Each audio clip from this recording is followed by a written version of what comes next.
하나님 아버지 은혜와 사랑을 감사합니다.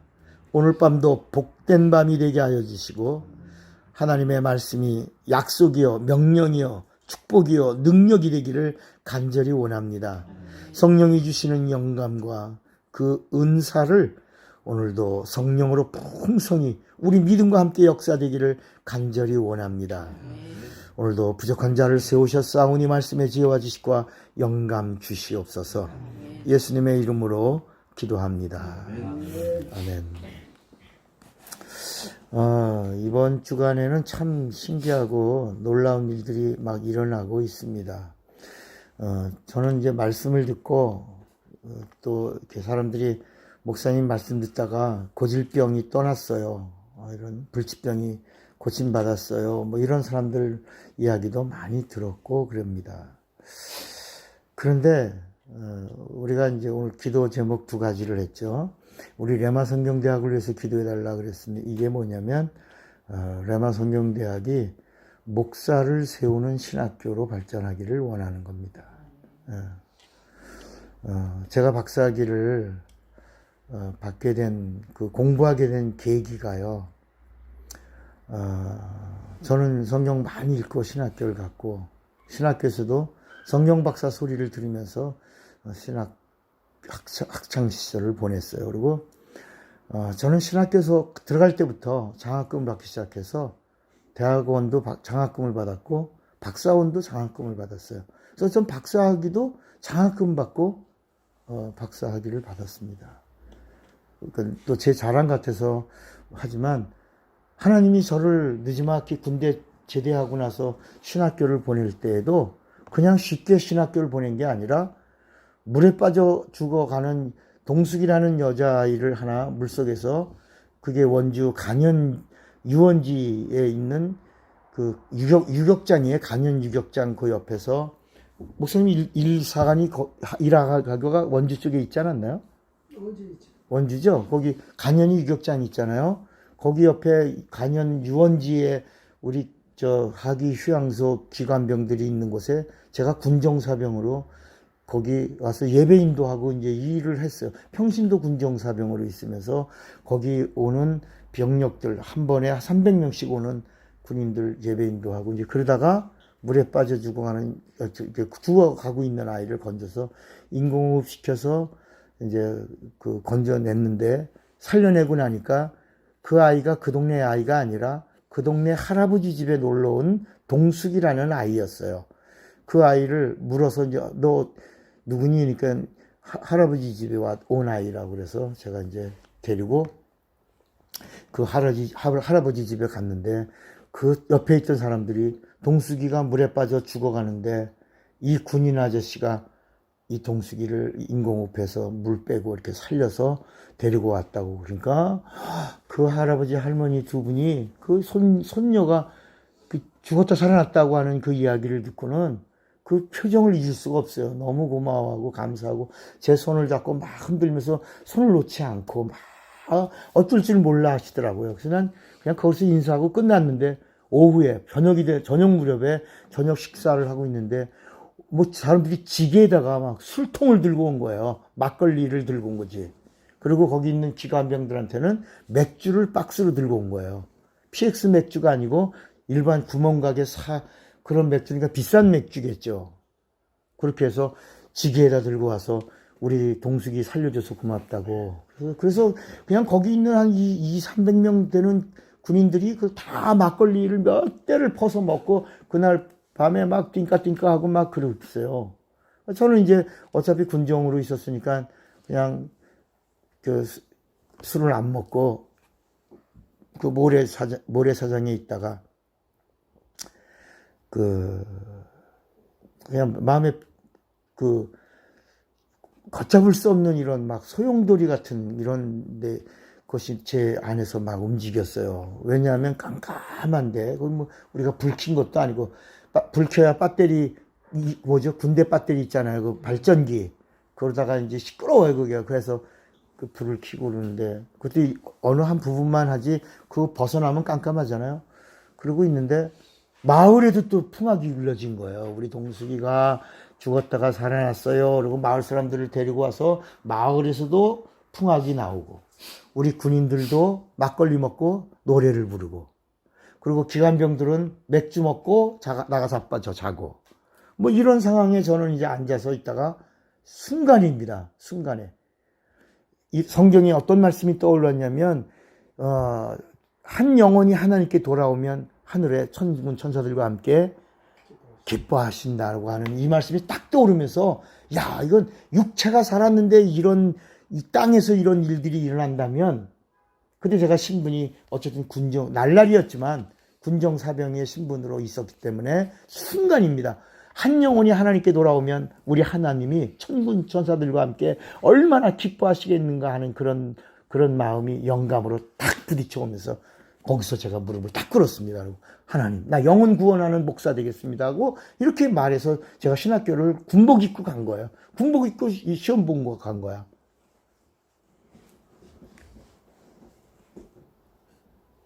그리고 이제 제가 이제 목회하면서 이제 내년에 이제 은퇴를 결심한 거죠. 감리교단에서는 은퇴를 이제 생각한 겁니다.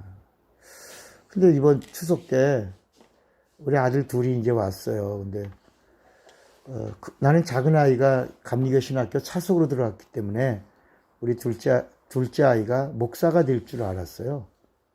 언젠간 되겠지만 지금 현재는 목사가 아닙니다. 지금은 병원에 근무하고 있어요. 그래서 내가 마음도 많이 아프고 그랬는데 둘째 아이는 음악을 하고 가수였다가 이제 작곡가로 그래도 또 안양 성결교대학에 전체 수석으로 들어가는 아이예요. 우리 큰아이 수진이가. 그리고 이제 지금 가수 생활도 했죠. 작곡가 했죠. 또 방송 드라마 OST 이런 그 전체 그 음악을 담당도 하고 뭐 여러 가지 뭐 이렇게 하더니 이제 우리 아이가 거와랑 같은 나이예요. 친구예요. 우리 수진이가 거와랑 친구예요. 근데 이번 추석 때 큰아이가 아빠 나 목사 되고 싶어요 그런 거예요. 충격이었어요 저한테는. 우리 큰아이는 목사가 될 아이가 아니라고 생각을 하고 있고 작은 아이가 목사가 될 거라고 생각을 했는데 우리 수진이가 목사가 되고 싶어요. 그래서 이제 목사가 되는 쪽으로 길을 틀어주고 내가 너무 기뻐서 내가 등록금은 내가 내겠다 이렇게 해서 우리 아이가 이제 그 비전이 뭐냐면 설교하다 우리 안에 음악을 하니까 설교하다가 내가 금방 영감으로 지은 곡이 하나 있는데 여러분 오늘 이 말씀과 연결되어 부르겠습니다 하고 그랜드 피아노를 치면서 찬양도 하고 말씀도 전하는. 근데 가보니까 우리나라에 그런 목사가 있나 없어요. 유일하게 설교하다가 찬양하고 찬양하다가 설교하는 그런 뮤직 레버런트 패스터가 없어요. 그래서 내가 야 그건 최초다. 담임 목사가 설교하다가 찬양하고 찬양하다가 설교하고 이런 목사가 대부분 담임 목사를 돕는 보조 목사로 음악 목사가 있는데 우리 아이는 담임 목사를 하면서 찬양하고 설교하는 목사가 되고 싶다 그래서 그걸 도와주려고 제가 했는데 그 나중에 아이들 다 간 다음에 제 마음이 얼마나 기도한 이게 40년 만에 응답이 온 거예요. 왜냐하면 그때 어떤 일이 하나 생각났냐면 우리 큰아이가 태어났는데 제가 아이를 들고 그 개척한 교회 강단 위에다가 올려놓고 하나님 이 아이는 제 것이 아니라 주님의 것입니다. 받아주세요. 그리고 처음으로 예수의 이름으로 거룩한 의식을 행하면서 아이를 강대상 위에다 올려놓고 이렇게 드렸던 기억이 갑자기 떠오른 거예요. 그때 그 강대안에다 올려놓고 큰일이 울면서 기도하던 이 목사의 기도를 하나님이 들으시고 이번 추석 때 갑자기 우리 아이가 음악을 하고 뭐 이러더니 담임 목사로 음악을 하는 설교도 하는 이런 목사가 되고 싶다고 그래서 깜짝 놀랐죠. 그러면서 내가 또 하나는 얘기하다가 내가 이 설교한 이 파일들이 사실은 귀한데, 그냥 내가 그냥 녹음만 해놓고 있다. 그리고 나와 가까운 사람들에게 그냥 이렇게 파일을 주고 있는데, 이제는 내가 주님 만날 시간이 점점 다가오고 있다. 내 나이도 있고. 그래서 이제는 누가 뭐라고 하든지 간에 분명히 이 세상에 예수를 믿는 사람들 중에 영적인 사람들이 있을 것이다. 갈급한 영혼들이 있을 것이다. 나 그들에게 내가 복음을 전하고 싶은데 이 파일을 올리는 방법을 좀 해다오. 내가 아무리 해도 이게 안 되는데 그랬더니 저희 작은 아이가 제가 해드릴게요. 그러더니 이제 이번 수련회부터 이제 올리기 시작한 거예요. 그래서 오늘 그 일이 두 가지가 이제 다 이루어지면서 앞으로 이 파일이 계속 이제 올라갈 거예요. 그래서 이 문제를 놓고 기도해 달라라고 한 겁니다. 구독해 달라고 했는데 구독을 어떻게 하는 거예요? 거기 네, 나중에 누르면 구독이 되는 거. 근데 자, 오늘 본문을 잠깐 읽겠습니다. 오늘 본문 요한복음 1장입니다. 제가 이 말씀을 드린 것은 우리가 함께 기도로 함께 해주셨으면 해서 말씀드린 겁니다. 요한복음 1장 1절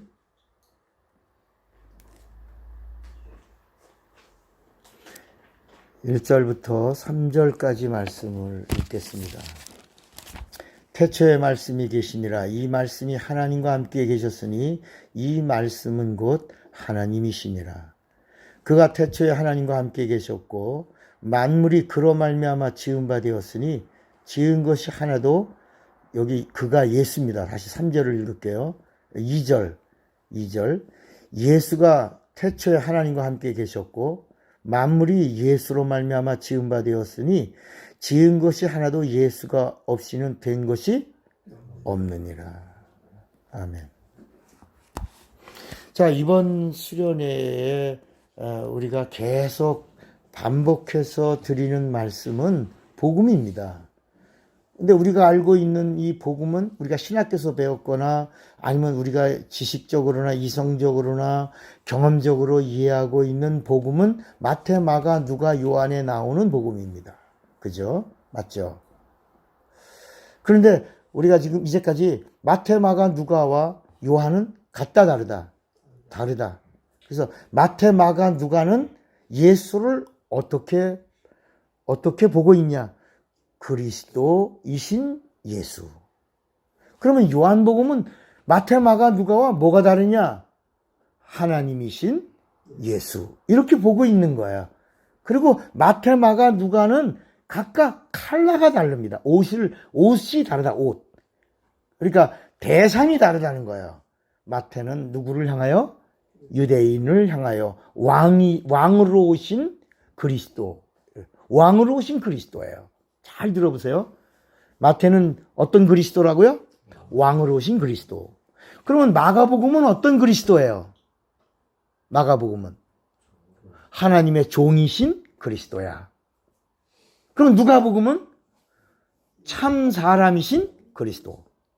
그리스도라는 말은 기름 부음 받은 사람인데, 기름 부음 받은 사람이란 말은 뭐가 없는, 죄가 없는 참 사람, 그런 뜻이에요. 그래서 이 누가복음은 헬라인들을 향하여 참 사람이신 그리스도, 이렇게.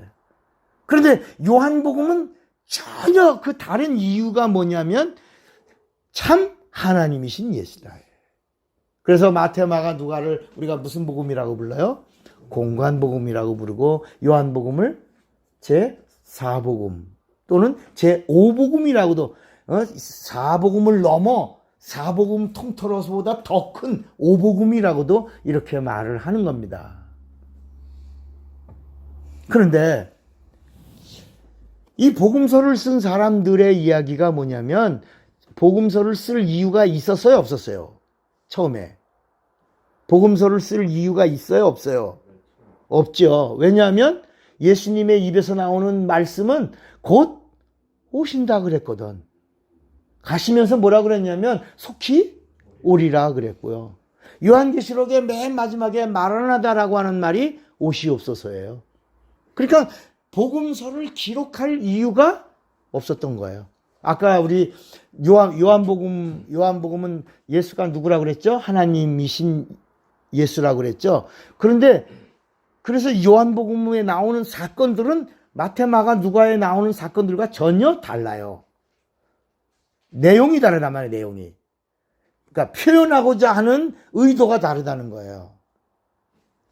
오늘도 마태복음은 유대인을 향하여 왕으로 오신 그리스도를 말하려니까 아브라함과 다윗의 자손 예수 그리스도의 세계라 하면서 바로 아브라함은 누굴 낳고 이삭을 낳고 하면서 약속과 하나님의 언약 속에서 이루어진 왕으로 오시는 그리스도 그의 세계라 이렇게 말씀하고 있는 거예요. 그리고 마가복음은 아주 간략해. 예수 그리스도 복음의 뭐다? 시작이다. 이렇게 딱 제일 먼저 썼고, 그리고 표현하는 표현력이 단순해. 그리고 하나님의 사건이 우선이야. 그래서 마가복음을 보면 하나님의 그 놀라운 사건들, 그래서 이 영적 세계를 좀 경험하고 병고침 체험하고 뭐 이런 것들을 하려고 하는 이런 간절한 사람들에게 뭐 어떤 복음서를 읽으면 좋을까요? 그러면 기초 입문에선 마가복음을 읽어라. 성령 받고 더 예수를 깊이 알려고 하는 자들이 요한복음을 읽어라. 이렇게 우리가 권하는 거거든요. 근데 이 누가복음은 전혀 이 내용, 이 흐름 자체가 달라요. 누가복음은 뭐라 그러냐면 누구야? 제일 먼저 누가 나와? 데오빌로 가카요라고 나온다. 따라합시다. 누가복음은 보고서다. 보고서가 복음으로 들어온 거예요. 그래서 누가복음은 짧아요, 길어요? 보고서는 긴 거예요. 그런데 이 보고서가 뭐예요? 생생한 리포터, 생생한 현장과 만나서 상담하고 그리고 메모한 다음에 그 메모를 요약한 거야. 그리고 정리한 거야.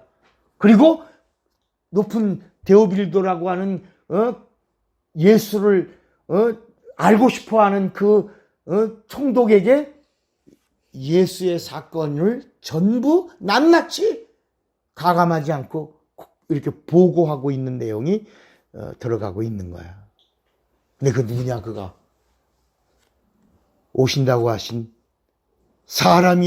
사람으로 오신다고 하신 그리스도다. 이렇게 누가복음은 보고하는 거예요. 누가는 보고서를 하나만 써요? 두 개를 써요? 두 개를 쓰는 거야. 하나는 예수의 복음을 들은 사람들의 이야기를 정리하고, 또 하나는 뭐냐면 마가의 다락방 이후에 성령 받은 사람들의 이유인데, 그 이유가 뭐냐? 예수님이 감람산에서 승천하시고, 그때 승천하실 때 몇 명 있었다고? 예수님 승천하시는 장면을 500여 명의 사람들이 있었는데 그들이 아직도 남아있다라고 하는 소식을 들은 거예요. 근데 이걸 어떻게 기록해야 되냐라고 하니까, 그때 예수 믿는다고 하면 어떤 일이 일어났냐면 재산 죽이고 재산을 뺏었거든. 이게 사도행전에 나와요. 예수 믿는다고 하면 그를 유대교와 이단의 괴수가 예수였기 때문에 유대교와 정반대되는 이단의 괴수인 예수를 따르는 자들은 살려둘 필요가 있다, 없다? 없다. 그래서 뭘 받고 가? 사울이라고 하는 자는 사내들인 공회에 공문서를 들고 다마스커스로 가서 예수 믿는 최고 베드로를 잡아서 죽여야 되겠다라고 가다가 뒤집어진 거거든. 이게 사도행전 9장 사건이에요. 그런데 그가 강렬한 빛 속에서 직접 나타나 말씀하시는 예수님을 뵙고, 그리고 예수를 고백하고, 그리고 변화돼, 그리고 성령 받고, 그 다음에 이방인들을 위한 자기는 사도로 가야 되겠다라고 이렇게 가죠. 그러나 원래 이방인의 사도는 바울이 아니고 누가 이방인의 사도예요? 원래 이방인의 사도는 하나님이 유대인 중에서 하나를 부른 거야. 그 유대인 사도들 중에서 하나를 부른 거야. 그가 베드로예요. 그 베드로가 부른 이방인의 사도인 것이 증명된 최초의 성령 강림 사건이 사도행전 10장의 고넬료 사건이에요. 그 고넬료가 누굴 불러? 요바에 있는 베드로를 불러 청해서 말씀을 듣고 거기서 10여 명이 넘는 사람들이 뭘 받아? 예수를 믿고 침례를 받고 성령을 받고 거기서 이 교회의 일원이 되는 거예요. 이방인도 교회 일원으로 들어오는 거야. 그래갖고 막 흥황하다 보니까 여러분 이방인들의 수가 늘어나요? 안 늘어나? 막 늘어나지. 유대인들의 숫자는 늘어나는 숫자가 빨라요? 더뎌요? 더디지. 유대인들의 구원받는 반열에 들어오는 사람들의 수는 더딘데 이방인들이 구원받는 숫자에는 막 늘어나니까 그러니까 이게 그리고 교회 안에 들어와 구성원이 되는데 이게 유대인의 구원받은 자와 이방인의 구원받은 자들의 섞이면서 이게 무슨 문제가 생겼냐면 할례 문제가 생겼고 제사 문제가 생기고 이런 일들이 막 일어난 거예요. 그래서 사도행전 15장이 무슨 장이냐면 예루살렘 회의장이야. 사도행전 15장에서 거기서 그 회의에서 결정이 나지 않았다면 우린 지금도 뭘 했을 거야? 예배 시간에 할례를 했을 거고 우린 또 뭘 했을 거야? 짐승 피를 뿌렸을 거고 또 머리도 깎았을 거라고. 그런 일들이 일어났을 거야. 그걸 법적으로 막 용납할 수 있었을 거야. 그러나 거기서 이 사도행전 15장에서 그 제사하는 그 피의 문제, 할례하는 문제를 딱 정리해버린 거예요. 그래서 우리가 지금은 할례를 하거나 피 문제 가지고 왈가불가하지 않아요. 오직 단번에 흘리신 그리스도의 피가 우리를 살리셨다. 이 사실을 성령이 오셔서 우리의 죄사함 받은 것을 보증하고 우리에게 영원한 생명 주심을 알게 해주셨다. 이걸 고린도 후서 5장 5절에 성령으로 우리를 보증하시고 인치셨다고 이렇게 말씀하고 있는 거야. 그러니까 각각의 내용들이 다른 거야. 그러니까 사도행전의 이야기는 누가가 뭘 얘기하냐? 성령 받은 이후에 그리고 구원받은 자들 예수님이 부활하시고 승천하실 때 그 승천한 사람들의 이후의 행적을 기록하면서 교회가 어떻게 시작되었는가를 기록한 것이 사도행전이야. 그래서 사도행전을 우리가 다른 말로 뭐라고 부르냐면 신학적 표현으로 사도행적이라고 부르고 또 다른 말로 성령 행전이라고 부르고 또 다른 말로 뭐라고 부활의 증인들의 행진이라고도 부른다. 부활의 증거가 시작됐기 때문에. 그러니까 여러분 누가가 한 일은 하나님의 역사였어요. 만약에 예수 믿는 사람들이 핍박을 당하고 막 죽어가는 판국에 다 두려워가지고 그리고 이 성경을 기록해야 될 사명을 가진 자들이 없었다면 오늘 우리가 이 복음을 이렇게 들을 수가 있었겠냐요. 처음에는 다 복음서를 다시 말하면 기록을 남길 이유를 찾지 못했던 거예요. 그런데 점점 사람들은 순교하거든. 계속 죽어가 순교가 최고의 영광으로 알고 성령 받은 자들은 계속 순교해 나가고 예수님의 제자들은 전부 순교한 거야. 전부 순교합니다. 왜냐하면 요한복음 6장에서 70명의 제자는 이미 예수님의 곁을 어떻게 했어요? 떠나버렸어요. 70명의 제자는 이미 예수님의 곁을 떠나고 성경은 뭐라고 말하냐면 다시는 예수와 함께 다니지 아니하더라 그랬다. 그런 상황에 그 마가의 다락방에 120명의 그 처음으로 성령 받아 성도가 된 우리 문도라고 그러잖아요. 그 120 문도라고 그러는데 그들의 수가 점점 줄어들어가고 있어요. 왜? 복음 전하다가 다 순교하고 있으니까. 그럼 조금 있으면 어떻게 돼? 씨가 말라버리죠. 그러면 기록한 것도 기록할 수 있는 자원이 없게 되는데 이때 누가가 이걸 보고서 형식으로 합법적으로 이런 공문 증명을 받고 다니면서 나는 데오빌도 각하의 공문을 받아서 확실하게 이 보고서를 올리기 위해서 예수 믿는 사람들의 이야기를 내가 기록하는 이 담당을 맡은 자다. 그리고 다니면서 합법적으로 다 기록한 거예요. 그리고 남은 보고서가 1권이 뭐라고? 누가복음. 그리고 이제 성령 받은 다음에 교회가 이루어진 성령의 행전을 기록한 보고서가 뭐라고? 사도행전. 이렇게 남긴 것이 오늘 우리에게 마태, 마가, 누가까지 온 거예요. 그러면 요한복음은 뭐가 다르냐? 벌써 요한복음은 오늘 우리가 읽었지만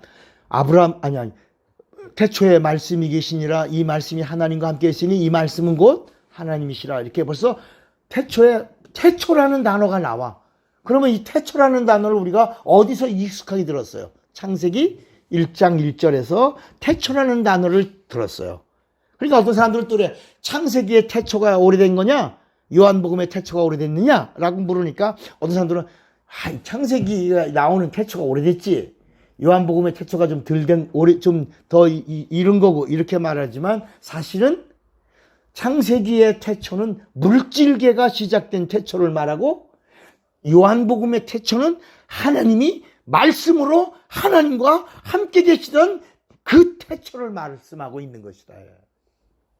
그런데 요한복음 1장 14절에 보니까 이 말씀이 하나님이시고 이 하나님이 영으로 계시는데 이 영이 육신을 입고 우리 가운데 사람으로 나타나셨는데 그에게는 독생자의 영광이 있고 은혜가 있고 진리가 있고 충만한데 그 나타나신 분이 누구냐? 예수다. 이렇게 그는 누구다? 예수요. 그는 하나님이시다. 이렇게 요한복음이 말씀하고 있는 거예요. 그러면 요한복음의 마태, 마가, 누가 이 공간복음과 요한복음의 차이는 영의 차이예요. 영. 혼과 영의 차이예요. 우리가 이제 계속 내일까지 이야기가 나갈 거예요. 그러니까 또 듣고 듣지만 우리 영에 이 말씀을 새기는 거야. 자꾸. 그러면서 또 우리들의 뒤에 말씀을 듣는 사람들이 있을 거 아니에요. 그 사람들에게도 이해가 돼야 되니까 자꾸 이 말씀을 반복하는 거예요. 그래서 마태, 마가, 누가를 통해서는 누가 나오냐? 따라합시다. 마태, 마가, 누가를 통해서는 신자가 나오고 요한복음을 통해서는 뭐가 나올까? 자녀가 나오는 거예요. 이게 하나님의 의도 속에 있는 거야. 그러니까 마태, 마가, 누가는 혼적이야. 그래서 내가 고백해. 내가 감동해. 내가 결단해. 그래서 내가 I believe in Jesus Christ. 내가 그리스도를 인격적으로 하나님으로 영접해. 그리스도로 믿어. 신자가 나오는 거야. 그런데 요한복음은 하나님의 의도 속에서 뭐가 나오는 거라고? 자녀가. 그래서 요한복음 1장 12절에 영접하는 자, 곧 그 이름을 믿는 자들에게는 하나님의 의도가 뭐냐? 자녀가 되게 하려고 한다는 말씀이 1장에 딱 등장해 버리는 거야. 자녀. 그런데 그 하나님의 자녀가 되는 비밀이 뭐냐? 요한복음 1장에 다 얘기해. 요한이 나타나서 침례를 주는데 이 침례가 회개하는 침례고 예수님이 오셔서 예수의 이름으로 주는 침례가 자녀가 되는 비밀이다. 여러분, 예수의 이름으로 침례받는 침례가 뭐다? 자녀가 되는 비밀이다 라고 요한복음에 비로소 공개하는 거예요. 그래서 거기서 이 요한복음의 그 질문이 What have you to say about yourself? 라고 묻는 거야. what이란 단어는 무슨 권한으로라는 뜻이에요. What have you to say? 우리에게 말해라. About yourself. 너 무슨 자격으로? 네가 뭔데? 침례를 주는 거야. 왜냐하면 그 침례라고 하는 이 부분은 사람들 속에서 비유로 알고 있었던 거예요. 왜? 노아 홍수가 뭐예요? 침례잖아. 여러분, 그다음에 이스라엘 사람들이 홍해를 건너간 게 뭐예요? 침례잖아. 광야 속에 그 구름 위에 불 기둥 구름 기둥이 구름의 위에 있던 게 뭐예요? 침례야.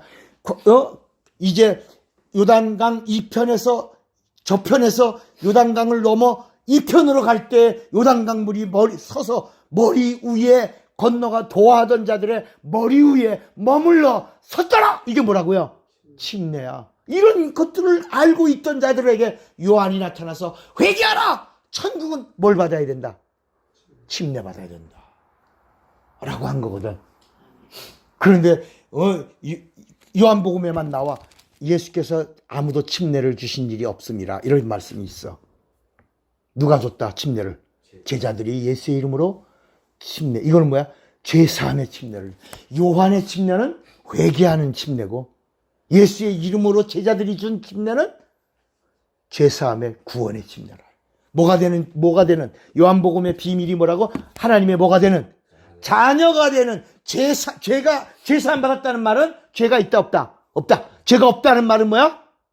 하나님의 자녀가. 그러니까 여러분, 내가 하나님의 자녀다라는 말은 내게 뭐가 없다? 죄가 없다. 난 죄사함 받은 죄가 없다. 나는 죄가 없다. 나는 뭐다? 의인이다. 나는 죄가 없다. 의인이다 라는 말은 창세기 2장으로 가는 거야. 우리가 그대로 창세기 2장으로 가는 거야. 창세기 2장에 에덴 동산에 있던 아담의 그 모습이 죄가 있다 없다? 죄가 없어. 죄가 없어. 물론 나중에 뱀에게 속아서 진자는 이긴 자의 종이라 그래서 뱀의 종이 됨으로 인해서 죄가 시작되었죠. 이걸 원죄라고 불렀단 말이야. 그런데 예수님이 오셔서 우리를 죄 없다 하신 이 사실을 믿고 우리가 죄 사함 받고 예수의 이름으로 침례받아 구원을 얻은 자. 그래서 마가복음 16장에 보면 믿고 침례를 받아 뭘 입으라? 구원을. 우리 한번 마가복음 16장에 이런 말씀이 있어요. 16절에 믿고 침례를 받는 사람은 뭘 얻을 것이요? 구원 얻을 것이요. 믿지 않고 침례 받는 사람은 뭘 받아? 심판을 받아야 돼. 여러분, 이런 차이야. 믿지 않는 자는 뭘 받으리라? 정죄를 받으리라는 게 뭐냐면, 침례 받긴 침례 받는데 믿고 침례 받은 사람은 구원을 얻을 것이요, 믿지 않고 침례를 받는 사람은 뭐야? 심판대 위에 한번 올라간다는 거예요. 그러면서 요한복음에서는 이런 부분들을 명쾌하게 영적으로 풀어요. 그러니까 영적으로 풀 수 있는 방법은 뭐가 없으면 절대로 풀 수가 없어. 성령이야. 그래서 마치 우리가 음식은 입으로 들어오죠. 육체 안에 들어오지만 육체 안에도 혈관에는 주사기가 있어야지만 영양제가 들어가. 혈관을 뚫을 수 있는 주사기가 있어야 혈관 안에 영양을 공급하는 것처럼 우리 영에 하나님의 진리의 말씀이 들어가고 하나님의 생명이 들어가고 예수의 이름이 들어가는 방법, 성령이 들어가는 방법은 뭘 외에는? 성령으로. 성령이라고 하는 침을 받아야 된다. 주사기를.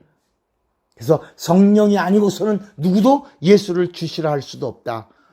고린도전서 12장 3절에 말씀하고 있고, 또 고린도전서 12장 8절에 성령으로 아니하고는 믿음이 없다. 성령으로 말씀의 지혜와 성령으로 말씀의 지식과 그 다음에 세 번째가 성령으로 믿음을. 이렇게 말씀하는 거예요. 그러니까 여러분, 요한복음은 마태, 마가, 누가와 전혀 다르다는 걸 알아야 돼. 다르게. 그러니까 마태, 마가, 누가를 읽던 사람이 그 각도, 그 수준에서, 그 혼적 수준에서 요한복음으로 읽어나가면 절대로 요한복음을 알 수도 없고 풀 수도 없는 거야. 우린 지금 이게 무슨 원고가 있냐? 원고도 없잖아요. 그냥 오늘 이 기도하면서 오늘 우리에게 하나님이 주시는 그 영감을 함께 공유하는 거예요. 그러나 이 말씀들은 우리가 들으면 들을수록 참으로 처음으로 깨달아지는 귀한 영적인 말씀이 될 거예요. 그러면 이 요한복음이 나오게 된 배경이 누구 때문이에요? 요한복음을 누가 썼어요? 요한이 썼어요. 요한이 기록했어요. 그런데 요한에게 기록하게 된 이 요한을 예수님이 이렇게 보니까 요한만이 영적인 문제를 해결할 자로 점지하신 거야. 이걸 택함이야. 택함. 우리를 하나님이 진리로 낳으셨지만 우리에게 사명은 선택이에요. 뭐라고요? 사명은 뭐라고? 선택이야. 그러니까 요한은 무슨 선택을 받은 거야?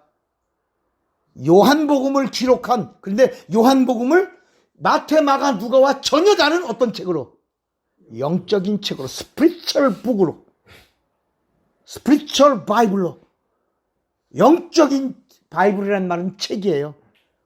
스피리추얼 바이블로 기록할 수 있도록 요한에게 기회를 주신 거야. 그래서 그 말씀이 뭐냐면 십자가에서 요한에게 요한아, 네 누구다? 어머니다. 모시라. 어머니로 모시니 어떻게 가까이 있어요? 멀리 있어요? 가까이 있죠. 자, 이제 요한이 궁금하던 부분이야. 요한은 예수님의 품에 안겨서도요. 쟤는 어떻게 돼요? 뭐 이런 거 물은 자야. 베드로가 어떻게 죽을까요? 막 이런 거 궁금해. 막 그런 거 굉장히 궁금해. 그러니까 예수님이 얌마, 내가 쟤 죽을 때, 내가 올 때까지 다시 살려준다고 그래도 네가 왜 상관해 이놈아? 너는 너의 것만 생각해 이놈아! 이렇게 예수님이, 죄송합니다, 이게 그렇게 하지 않으신 것 같은데 제가 이제 좀 이해를 돕기 위해서 이렇게 말씀드린 거야. 이렇게 이 요한은 영적인 탐구가 굉장히 강했던 거예요. 그래서 예수께서 십자가에서 마지막 그 7마디를 하셨는데 그 중에 하나가 요한아, 네 어미다. 네 어머니다.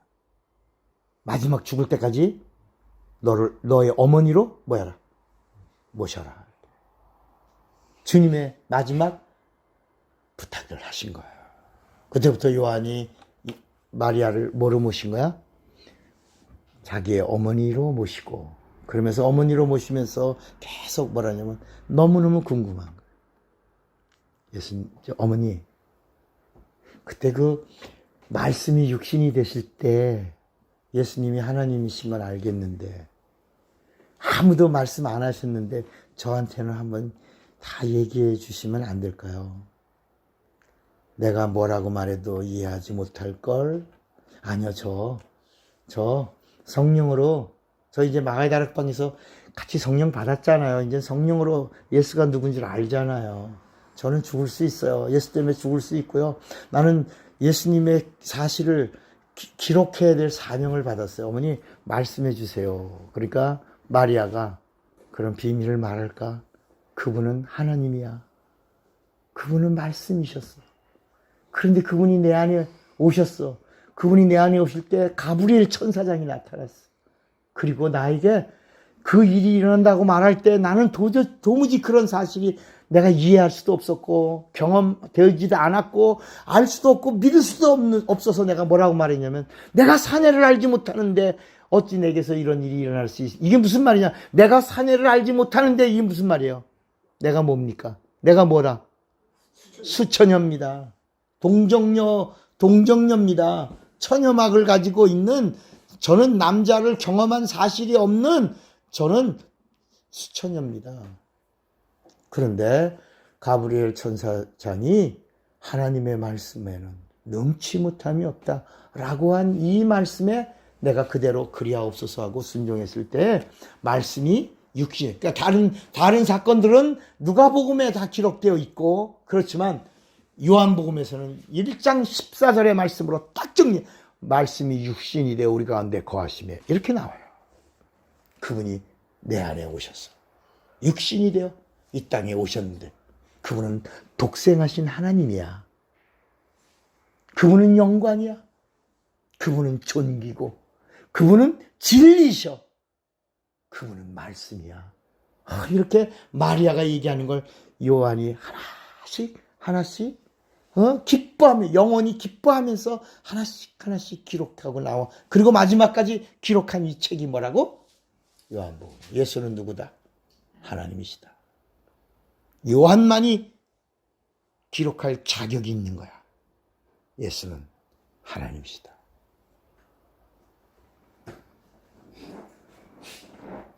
아멘.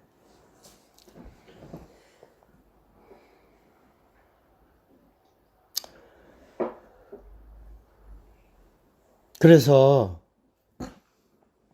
우리가 제일 좋아하는 게 뭐냐면 복 받는 거잖아요. 그죠? 세상 사람들이나 구약에 있는 사람들이나 오늘 예수를 믿는 신약의 모든 신자들이나 성도들이라도, 성령 받은 성도들이라도 복 받는 거 싫어하는 사람은 어디 있어요? 다 원하잖아. 그런데 이 복도 이게 마치 마테마가 누가와 요한이 구별되는 것처럼 우리가 그렇게 추구하고 알고 있고 사모하고 갖고 싶고 누리고 싶고 과시하고 싶고 자랑하고 싶은 이 복이라고 하는 개념도 이렇게 구별되어 있단 말이야. 그게 뭐냐면 세상 사람들이 추구하는 복과 구약 성경이 말하고 있는 복, 그리고 예수님이 오셔서 직접 하신 말씀의 복과 그리고 성령이 보증해 주는 복이 각각 다르다. 각각 다르다. 그러면 우리가 구약 성경을 보니까 구약에서 말하고 있는 복은 세상 사람들하고 같아 달라. 같아, 똑같아. 하나도 다른 거 없어. 세상 사람들이 말하고 있는 복이나 구약 성경에서 사람들이 추구하고 누리고 있는 그 복이 다 물질적인 거야. 다 세속적인 거와 같아. 그런데 성경은 뭐라고 말하냐면 예수님이 오셔서 그 복이라고 하는 거를 인정하시면서도 전혀 다르게 영적으로 이야기를 하시는 거야. 이제까지 사람들은 물질적이고 물량적이고 이성적이고 그런 지적인 것으로 이 복을 누리려고 했는데 예수님이 오셔서 마태복음서부터 전혀 다르게 따라서 하나님의 복은 행복이다. 이렇게 말씀하시는 거야. 전혀 이제까지 갖고 있던 복의 개념을 예수님이 행복으로 딱 바꿔버린 거야. 하나님의 행복으로 행복한 자가 복이 있다라고 말씀한 거야. 그래서 심령이 가난한 자는 뭐가 있나니? 복이 있나니 천국이 저희 것이며 하나님의 행복을 가져야 천국을 누린다는 거예요. 진짜 복은 뭐다? 하나님 안에 있는 하나님만이 주시는 하나님의 영원한 복, 하나님의 행복이야. 그 행복을 가진 자가 복 받은 자다. 그 복을 누리는 자가 하늘을 가지고 위로를 받고 하나님의 상을 받고 하나님과 함께 한다는 거예요. 그러니까 그러면 세상 사람들이 말하고 있는 복과 구약에서 말하고 있는 복이 뭐가 있냐? 똑같은데 차이가 뭐냐? 따라합시다. 세상의 복은 싸워서 쟁취하는 복이고 구약의 복은 하나님이 허락한 복이다. 똑같은 세상의 물질적이고 물량적이고 그리고 지적인 이런 복인데 세상의 복과 구약 성경이 말하고 있는 복의 차이가 뭐냐면 세상 사람들은 남을 죽이고 남을 짓밟고 남을 쓰러뜨리고 남을 이겨서 쟁취하고 뺏어낸 이런 신념을 극대화시킨 복인데 구약 성경은 뭐냐면 하나님이 주셔서 하나님이 허락하시는 하나님이 인정한 복을 가진 걸 복이라고 그랬다. 그런데 따라합시다. 그래도 비유다. 그림자다. 참 복이 있다는 거야. 그래도 하나님이 주신 거라고 해도 그 복은 그림자다. 진짜 복은 눈에 보인다 안 보인다. 옳지. 이 이야기가 이제 예수님이 오셔서 마태, 마가, 누가는 그리스도가 복에 대한 말씀을 했고, 자, 요한복음은 하나님이 우리에게 하나님의 복을 하나님으로 말씀해 주신 것이다. 여러분, 이제 이런 얘기는 사실 어디 신학교에서 들을 수 있는 게 아니기 때문에 우리가 찬찬히 들으면, 우와, 똑같은 복을 얘기하는데 마태, 마가, 누가는 누구로서, 누가 복을 얘기하고 있고, 그리스도가 복을 얘기하고 있고, 요한복음은 예수님이 오셔서 하나님으로 우리에게 복을 얘기하고 있다.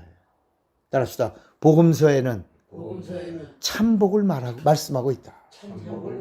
참복을 그리스도가 하신 말씀이 그리스도의 입에서 나온 복의 이야기가 참복이야.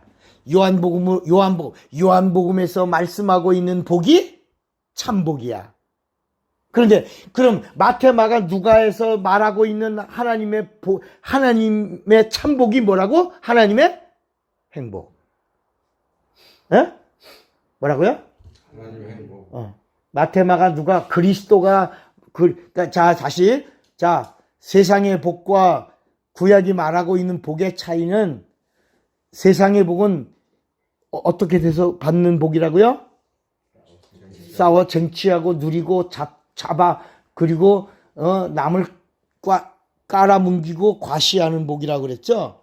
근데 구약의 복은 뭐라고? 하나님이 허락한 복이야. 그래서 하나님이 허락한 복 중에서 최고의 복이 뭐예요?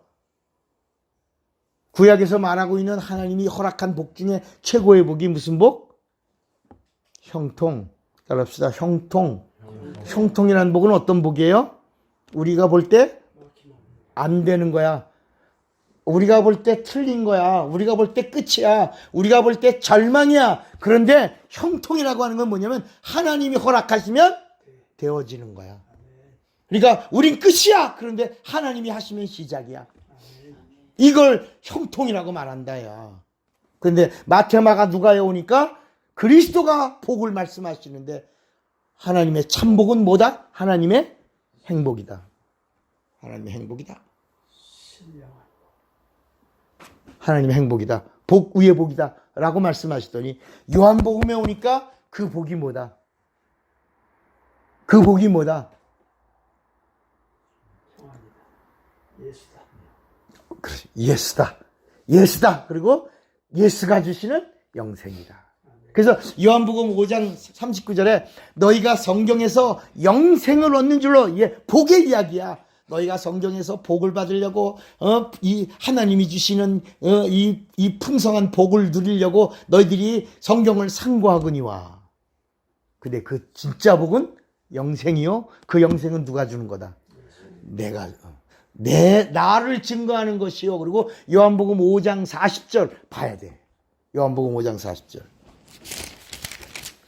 요한복음 5장 40절에 예수님이 뭐라고 말씀하시냐면 그러나 너희가 이 참복, 하나님이 주시는 참복, 영생을 얻기 위하여 내게 오기를 원하지?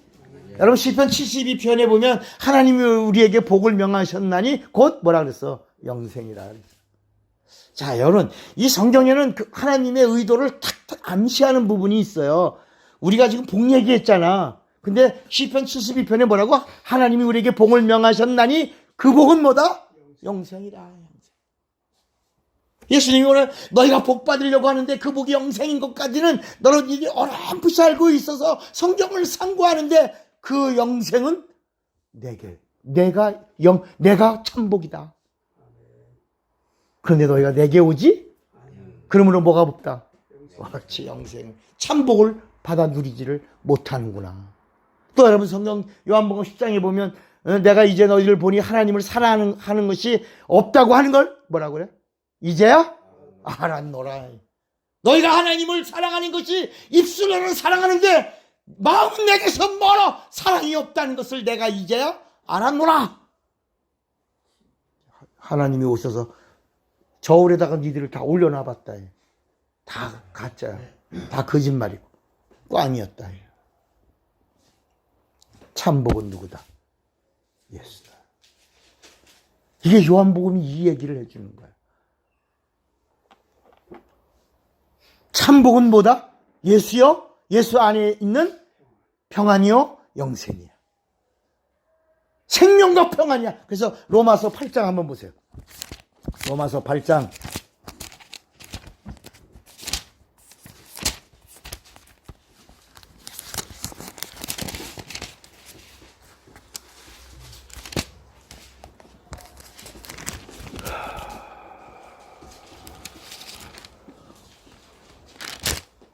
죄송합니다. 로마서 8장. 자, 6절에 보면, 로마서 8장 6절에 보면, 육신의 생각은 뭐예요? 사망이야. 영의 생각은 뭐예요? 생명과 평안이야. 이게 영생이에요. 그래서 육신의 생각은 하나님과 뭐가 되나니? 원수가 되나니. 이는 하나님의 법에 굴복해야 못해요. 못할 뿐만 아니라 할 수도 없다. 그러면서 육신에 있는 자들은 하나님을 기쁘시게 할 수 없느니라. 이렇게 말. 여러분 생명과 평안이 뭐라고요? 참복이야. 영생. 여러분 이 복을 누리시기를, 여러분의 영혼이 누리시기를 바랍니다.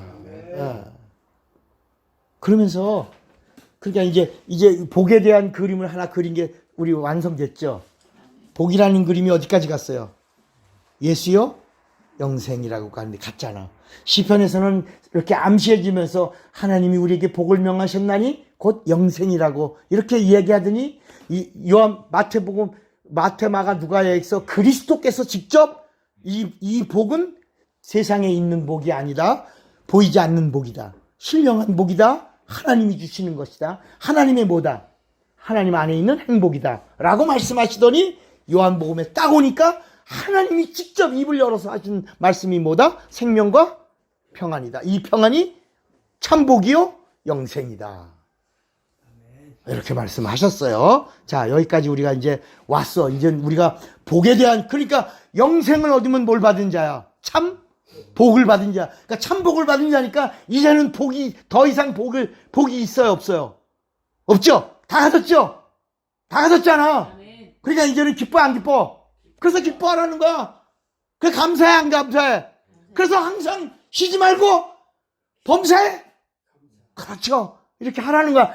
이제는 복 중에 복을 가졌고 참복을 가졌고 그 복을 주시는 예수 안에 있는 그 생명과 평안이 우리의 것이 됐으니 이제는 더 이상 아웅다웅하지 말고 더 이상 슬퍼하지 말고 그래서 기뻐하라 라고 말씀한 거예요.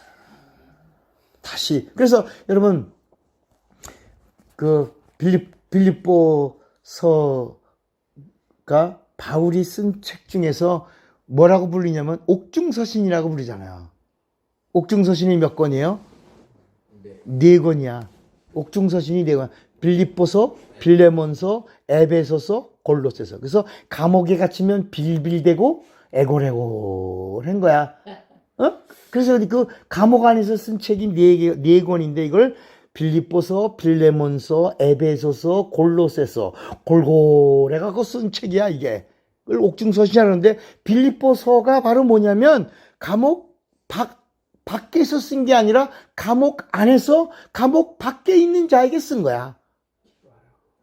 그럼 기뻐하라고. 여러분 감옥 안에 있는 자가 감옥 밖에 있는 자에게 기뻐하라고 그러더니 또 뭐라 그러냐면 내가 너희에게 말하노니 기뻐하라. 다시 말하노니 기뻐하라. 누구 때문에? 예수 때문에. In Jesus Christ. 내 안에 있는 그리스도 때문에 기뻐하라는 거야. 자, 그러면 이제 또 하나를 또 넘어가야 돼. 이 부분이 오늘 아주 중요한 거야. 이걸 들어야 여러분 이제 명쾌하게 뭔가를 정리해 줄 수가 있는 거야. 그게 뭐냐면 구약을 우리는 율법과 예언이라고 말해요. 맞죠? 율법과 선지, 율법과 선견, 율법과 선지자. 이 말을 선지자를 통틀어 프로펫이라고 말하는데 예언이라고도 말하고 선견이라고도 말하고 선지자라고도 말해요. 미래를 보는 사람들이라 그래서 미래를 본다라고 할 때는 선견이라고 말하고 어떤 것에 대하여 말을 한다고 할 때는 예언이라고 말한다. 그러면 아까 복에 대해서 세상에 복이 있어요 없어요? 있죠. 구약에 복이 있어요 없어요? 있죠. 신약에 복이 있어요 없어요? 있죠. 마태 마가 누가의 복이 있죠. 요한복음의 복이 있죠. 자, 그러면 예언이라고 하는데도 세상에 예언이 있겠어 없겠어? 있죠. 구약에 예언이 있겠어 없겠어? 있죠. 신약에서 예언이 있겠어? 있죠. 그 요한에서도 예언이 있다. 참 예언이 있다. 그러니까 세상의 예언이 뭐냐? 이 자식 이 다음에 크겠다. 장군감이네. 뭐야? 예언이야. 우리 다 뭐야? 예언하고 있는 거야. 오늘은 좋은 날이야. 뭐야? 예언하는 거야. 세상의 모든 말들이 다 뭐야? 예언이야. 오늘 날씨 보니까 오늘 일진 터지겠는데 다 예언이야. 그러니까 사람이 많이 붙는 사람은 뭘 잘하는 사람이야? 예언을 잘하는 사람이야. 아유, 자매님 인상 좋아요. 아주 인상 좋은 거 보니까 늘 옆에 사람들이 많이 붙겠어요. 예언이야. 아들이, 아이고, 떡두꺼비 같은 애요? 아이고, 이놈 봐. 장군감이야. 이게 다 예언이라. 세상은 모두가 다 뭘 하면서 살아? 예언은. 근데 다 맞아, 안 맞아? 맞기도 하지만 안 맞는 게 더 많아. 그런데도 사람들이 그 말을 들으면 좋아해, 안 좋아해? 마치 뭐처럼, 복처럼. 복을 받는 것처럼 좋아한단 말이야. 자, 그러면 이 복은 세상에서 말하는 예언이야. 귀신이 주는 거야. 세상 신이 주는 거야. 세상 임금은 누구예요? 마귀야. 그런데 이게 성경으로 딱 들어오니까 성경에서 말씀하고 있는 이 프로펫, 예언이 세상에 있는 예언과 전혀 같아 달라. 달라! 이 예언은 누구를 말하고 있는 거야? 하나님을 향하여 말하는 거야. 어떤 하나님? 육신을 입고 이 땅에 오실 여인의 후손으로 오시는 산자의 어미 되시는 하나님. 이게 창세기 3장 15절부터 예언의 말씀이 시작되는 거야. 이거를 우리가 뭐라냐? 구약에 나온 최초의 복음이라고 말한다. 이걸 뭐라고? 창세기 3장 15절이 뭐라고요? 구약에 나타난 복음. 최초의 복음이야. 그걸 근거로 이제 오실 분에 대한 예언의 말씀들이 시작되는데 그걸 뭐라고 말하냐? 따라합시다. 예언서. 그 예언자들의 숫자가 4대 예언, 큰 예언자 4명이 나오고 또 작은 12명의 소 예언자들이 나와. 그런데 그 예언은 세상에 귀신이 가르쳐주는 예언이 아니고 하나님을 향하여 하나님이 가르쳐주신 오실 하나님에 대한 예수야. 누구를 향한 예언이야? 오실 예수에 관한 예언. 그걸 예언서, 그리고 그걸 말한 사람들을 예언자, 프로펫이라고 말하고 그들을 다른 말로 선견자라고 말한다. 응? 그리고 예수님이 그 예언의 말씀대로 오셨어, 안 오셨어? 오셨어. 오시면서 예수 뭐라고 말씀하면 이제 그 모든 예언은 이루어졌다, 안 이루어졌다?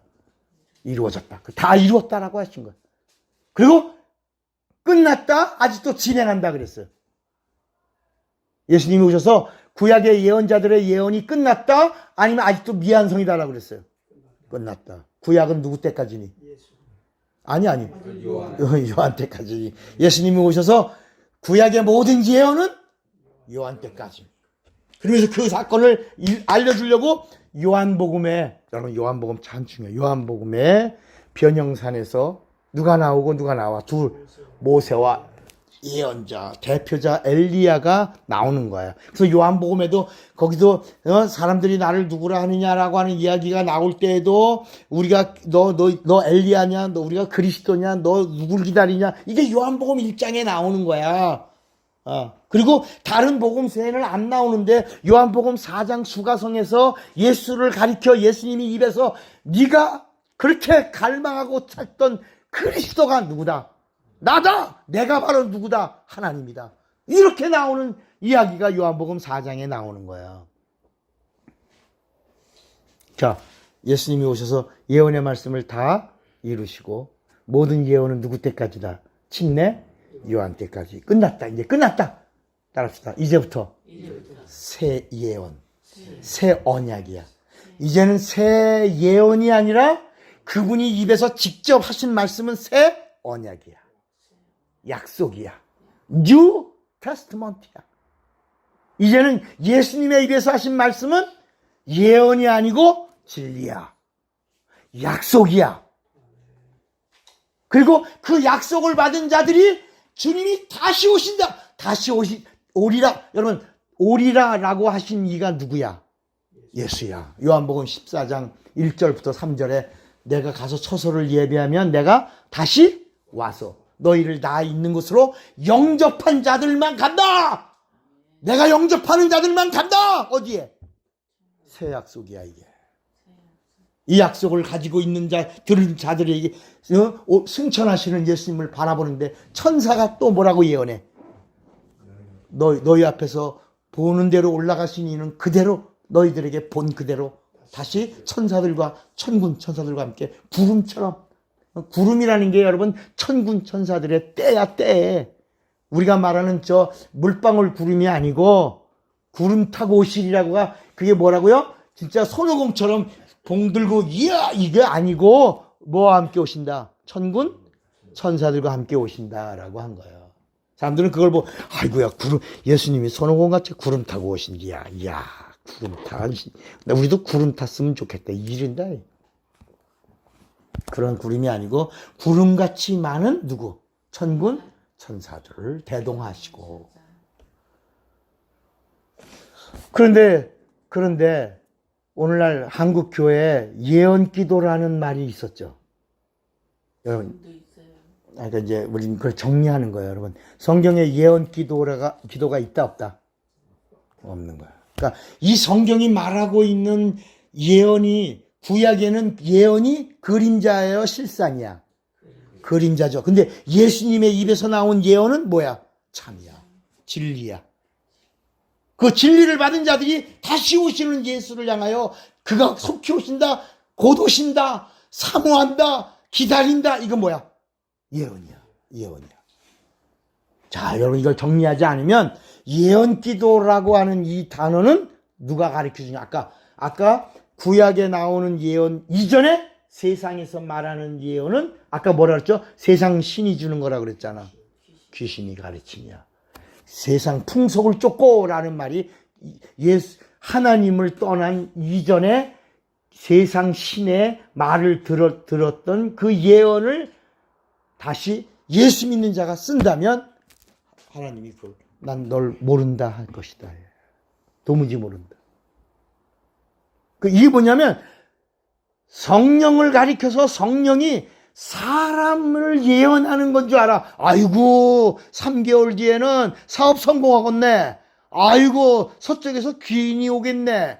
아이고 당신 아들 삼성에 들어가겠네. 이런 게 아니라야. 성경이 말하는 이제 우리는 입에서 어떤 예언, 그림자의 예언을 해야 돼야 아니면 진리를 받은 참 예언을 하는 자가 돼야 돼. 참 무엇으로? 아니 무엇으로? 성령으로. 성령은 사람을 증거하는 분이 아니라 누구를 증거하는 분이요? 예수. 어떤 예수? 속히 오실. 다시 오실.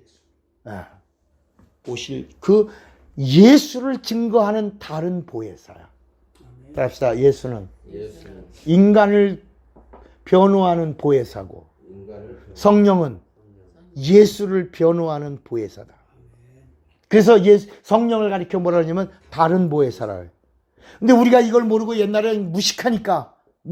여러분 제가 솔직히 박사 공부를 하게 된 아까 내가 박사 공부 자랑하려고 그런 게 아니라 박사 공부를 하게 된 것이요. 일단은 제가 귀신 쫓고 병 고치고 엄청난 한국교회 일을 행했어요. 그런데 그 당시에 귀신 쫓고 병 고치는 사람을 무식한 사람들이라고 그랬어. 제가 처음에 이 성경적 사건이 가는 교회마다 일어날 때요. 그때 옛날에 귀신 잘 쫓는 목사가 성락교회 김기동 목사라고 그랬어요. 그 김기동 목사 그러면 귀신 쫓는 목사 이랬어요. 제가 대구에 있는 그 북대구 교회 부흥회를 갔는데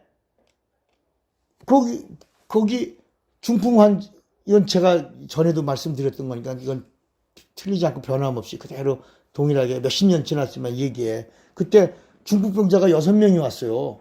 그래서 나는 내가 유명해서 이 중풍병자들이 지팡이 들고 온 줄 알았어. 내가 유명하고 잘나서. 그래서 기분 되게 좋았어 처음에. 근데 그 사람들이 하는 말이 목사님이 김기동 목사요? 이러는 거야. 그래서 내가 아니요 나 차구영 목사인데요. 그랬더니 에이 그러면 어디지? 다시 가야 되겠네. 그리고 이 사람들이 지팡이를 또 의자에서 일어나갖고 거기 오셨나 봐 그분이. 그래서 그걸 간다고 그렇게 아까 내가 이 목사가 한 말처럼 아니 저기요 잠깐만 나 좀 봐요. 아니 김기동 목사 하나님과 차구영 목사 하나님 뭐가 달라? 여기서 지팡이 버리고 걸어가면 되잖아. 아이고 가기도 힘든데 그럴까요? 그래서 앉았어. 그런데 제가요 그 사람들 지팡이를 다 분질러버려요. 거기 담임 목사님 나오시라고 그래서 지팡이를 분질러뜨렸는데요. 그때 제가 경험한 건 지팡이를 분지르기 시작하니까 세 사람은 그대로 그 교회 담임 목사님이 지팡이를 분지르는 걸 그대로 받아들이더라고. 근데 세 사람은 안 돼요. 이거 우리 자식이 사준 거예요. 이거 비싼 지팡이에요. 이러면서 세 사람은 지팡이 부러뜨리는 걸 거부하더라고. 6명이 왔는데. 그런데 어떤 일이 일어났냐면 세 사람은 걸어서 갔어요. 근데 그 지팡이 분지러뜨리는 걸 거부한 세 사람은 기도받고 처음에 좋아서 막 같이 춤췄어. 다 6명이 다 똑같이 춤췄어. 근데 지팡이를 안 버린 사람들은 갈 때 보니까 다시 짤뚝 거리고 가더라고. 이야. 그 다음날도 또 왔는데 그 세 사람은 기뻐서 뭘 들고 왔어. 근데 세 사람은 한 번만 더 기도해 주시면 안 돼요 라고 또 나한테 막 이러더라고. 야, 니 따릅시다. 모든 병은 관념이다. 관념이 깨져야, 지팡이가 관념이야. 관념이 깨지는 순간 자유해지고 걷고 뛰는 거야. 아, 내가 거기서 놀라운 사실을 알았죠. 그러니까 오늘날 한국 교회가 지금은 예언 기도하는 데가 있어요, 없어요? 뭐 한두 군데 있겠지만 옛날에 그렇게 성령 받았다는 사람들이 예언 기도한다 그러고 막 기도원에서 막 예언 기도한다. 막 이제 그게 막 기도원 교회가 막 나오고 여자 목사들이 막 그러고 이런 이야기들이 막 왕성할 때 우리 레마가 언제 뭐 때문에 시작한 거예요? 이 은사 때문에 우리가 시작한 거잖아요. 목사님 맞잖아요. 그 당시 우리 처음에 우리 20년 전에 공부할 때 한국교회 은사 문제가 얼마나 심각했어요. 그래서 아무래도 이 공부를 해야 되겠다라고 목사님들이 6명이 시작한 공부였어요. 그러면서 이제 이렇게 많은 목사님들이 함께 공부하기 시작한 거예요. 예언. 따릅시다. 예언에도 참예언이 있다. 참예언은 예수 오심이야. 구약의 예언은 그림자지만 초림을 말합니다. 누가 오신다? 예수가 오신다. 메시아가 오신다. 그리스도가 오신다. 구원주가 오신다. 이제 여러분 마지막 재림은 뭐야? 심판주가 오신다. 그리고 영생주가 오신다. 오늘 이제 교회 안에서 성령을 빙자하고 예수의 이름으로 거짓 예언하는 자들의 마지막은 무서운 형벌일 거예요. 하나님 반드시 그거를 양과 염소를 가르칠 거고, 그렇게 많은 영혼들을 혼란스럽게 했던 자들을 분명히 판단하실 거예요. 성령은 사람하고 상관없어요. 예수하고, 그러니까 예수를 전하려고 하는 자를 도우는 거지. 그 사람을 돕는 게 아니에요. 그 사람이 전하는 예수를 보증하고 예수를 예수되게 하는 거지. 그 예수의 권세와 예수의 능력으로 영혼을 살리시려고 은사와 영감과 능력을 주시는 거지. 그 사람을 에게 하나님이 다른 어떤 부분들을 나타내 주려고 하시는 것이 아니라, 누구 때문이라고요? 예수. 마치 우리가 17살짜리가 10,000원짜리를 들고 슈퍼에 가면 그 아이를 보고 물건을 주는 게 아니라 슈퍼주인은 그 아이 손에 들고 있는 뭘 보고 물건을 줘요? 10,000원짜리를 보고 물건을 주는 것과 똑같은 것이다. 그 아이가 이뻐서 아이고야 그런 게, 아이고야 이쁜 애가 왔구나. 아이고, 그런데 그 아이 손에 뭐가 들고 있어? 10,000원짜리 들으니까 어서 와요. 뭘 드릴까요? 골라보세요. 이렇게 계산도 다 해준다. 그런데 애가 아무것도 없이 그냥 와서 이것저것 만지고 이것저것 쏟아뜨리고 그러면 뭐야? 야 임마 가 임마. 야간쳐서 쫓아내지. 그 아이 손에 있는 배춧잎 하나 때문에 그 슈퍼주인이 벌벌 기는 거야. 우리가 복음을 전할 때 사람 때문에 그 예언의 역사가 나타나는 게 아니라 다시 오신다는 그가 증거하고 있는 예수 때문에 하나님의 사건이 성령과 함께 이루어지고 있는 거야. 이게 참 예언이야. 참 예언할 때 예수가 다시 오신다라고 할 때 성령이 기뻐하시면서 그가 전하는 복음을 지지해 주시는 거예요. 오늘 이 영감을 은혜로 여러분의 영혼에 풍성히 받아 누리시기를 예수의 이름으로 축원합니다. 기도합시다.